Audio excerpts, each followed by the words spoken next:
અને પાણી પીવાનું નુકસાન કઈ નથી, પૈસા કેના બગડે છે? સાચી વાત છે કે? તો પ્રાકૃતિક ખેતી અને પ્રાકૃતિક ખેતીમાંથી પૈસા કેવી રીતના કમાવા, તેના માટે એફપીઓ છે. એફપીઓમાં કેટલા ને ખબર નથી. આ ફાર્મ પ્રોડ્યુસર કંપનીમાં કેટલા સભ્યો નથી? આમાં કેટલા લોકો સભ્યો ન હોય એવા કેટલા છે? બાકી બધા સભ્યો છે. ધીમે ધીમે હાથ ઉપર થાય. ચા પીધી ને? તો આ એફપીઓ શા માટે છે એ થોડુંક સમજાવો. આ ફાર્મ પ્રોડ્યુસર કંપની, તો પ્રોડ્યુસર કંપની શા માટે છે? હું એક બે ઉદાહરણ આપીને સમજાવું. સેલી રીતે સમજાય છે. ખેડૂત એટલે આપણો ધંધો શું?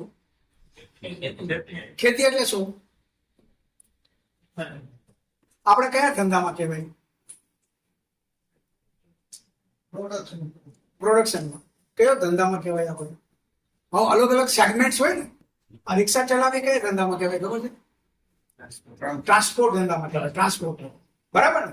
અચ્છા, ડોક્ટર કયા ધંધામાં કહેવાય ખબર છે? હેલ્થના બિઝનેસમાં. સમજાય ને મારી વાત? તો ખેડૂત કયા ધંધામાં કહેવાય? ખેતીવાડી આપણે જે કરીએ છીએ કયા ધંધામાં કહેવાય? કૃષિ. આપણો ધંધો શું છે હું થોડું એને ડેફિનેશન કરું. સાંભળવું બધાને? હે ને? આજે ધંધો શીખીએ આપણે. મેં શીખો છે તો હું તમને શેર કરું મારી લાઈફ. હું એક વાણંદનો ધંધો કર્યો છે ખબર? વાણંદ શું ધંધો કરે? વાળ કાપવાનો, દાઢી કરવાનો. આ એનો ધંધો છે ને? અચ્છા, આપણા ગામડામાં જે વાણંદ છે એ પેલા એક કપડાની થેલી હોય એમાં હજ્યો હોય, એક પથ્થર હોય એમાં ઘંટ આવે તો બ્લેડ થઈ ગઈ, એક હાબુની ગોટી હોય, એક ઓલું બ્રશ હોય, એક ત્રાહો દાંતીઓ હોય ને કાતર હોય. સાચી વાત કે? એક ઓલી ફટકડી હોય, દાઢી કર્યા પછી ઘણી દે, હે ને? આ લઈને સાયકલ ઉપર આટા મારતો હોય.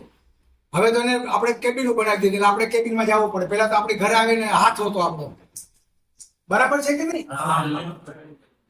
આ વાણંદનો ધંધો દાઢી કરવાની ને બાલ કરવા, બરાબર ને? હવે વાણંદ આપણા ગામમાં સૌથી પછાત કહેવાય. એટલે આ લગ્ન પ્રસંગ હોય તો એ બધી જગ્યાએ ચા પાણીનું ને જમવાનું બધા નોતરા આપવા જતા હોય, હજી બી જાય છે. હવે આ વાણંદમાં જે વાણંદને સમજાણું કે મારો ધંધો ખાલી આ દાળ બાઢી, આ દાળ વાળ કાપવાની, દાઢી કરવી આ જ નથી. એને સમજાણું કે ભાઈ માણસ કેવો સારો દેખાય, હે ને? આ ફ્રેન્ચ દાઢી કરી દે, આમ પાછળ રોનાલ્ડો લખી દે. આ વાણંદ જ કહેવાય કે નહીં? રોનાલ્ડો લખી ખબર છે કે નહીં? નાના નાના એલા. હવે એ કેટલા લેતા હોય ખબર? રોનાલ્ડો લખવાના કેટલા રૂપિયા લેતા હોય છે? 500-1000 રૂપિયા લે. ફ્રેન્ચ દાઢી કરવાના 200 રૂપિયા લે. સાચી વાત કે નહીં? તો એ જે કરે એને શું કે ખબર છે? Beauty parlour. શું કે? એ વાણંદ જ છે કે નહીં? આપણે ત્યાં લગ્ન પ્રસંગ હોય તો બહેનોને સજાવવા માટે બ્યુટી પાર્લર વાળા આવે. કેટલા રૂપિયા ચાર્જ કરે ખબર? એને ઘરે આપણા લગ્ન થયા ને ખબર છે? 2000 નો તો જમાનો ગયો. 50,000. હમણાં હું સુરતમાં મારા એક મિત્ર છે, એની દીકરીના લગ્ન હતા તો એના લગ્નમાં અમે ગયા હતા. તો સેજે આમ વાતચીત થતી હોય તો એને કીધું કે ખાલી અમારા રીતે જો ને કે અત્યારે ખર્ચા કેવા છે કે આ દીકરીને ખાલી બ્યુટી પાર્લર ના 5 લાખ રૂપિયા ખર્ચે છે. Beauty parlour. મારી વાત. તો આ પણ વાણંદનો ધંધો છે અને ઓલો પણ વાણંદનો ધંધો છે. એનો સોચ બદલી, એનો વિચાર બદલ્યો કે હું કયા ધંધામાં છું. તો એને ધંધો સ્વીટ કર્યો. જે સાયકલ ઉપર ઠેલી લઈને વાણંદનું કામ કરતો હતો તે અત્યારે 4-wheel ફેરવે છે શહેરમાં. એસી દુકાન છે. સાચી વાત છે કે નહીં? અને એને બ્યુટી પાર્લર, સલૂન નામ રાખ્યું છે. અને એને ધંધો બદલી નાખ્યો કારણ કે એને સોચ બદલી. એને ખબર પડી કે હું ખાલી આ જ કરું એવું નથી, હું આ પણ કરી શકું. સમજાણું? તો આપણે આપણા ધંધાને ઓળખશું ને તો આપણે ધંધામાં આગળ શું કરી શકશું એ ખબર પડશે. તો પાછું પ્રશ્ન પૂછું કે આપણો કયો ધંધો છે? આપણે કયા ધંધામાં છીએ? ખેડૂતને જગતનો તાત કહે છે તો આપણે કયા ધંધામાં છીએ? કૃષિ. તો આપણે શું કરવાનું?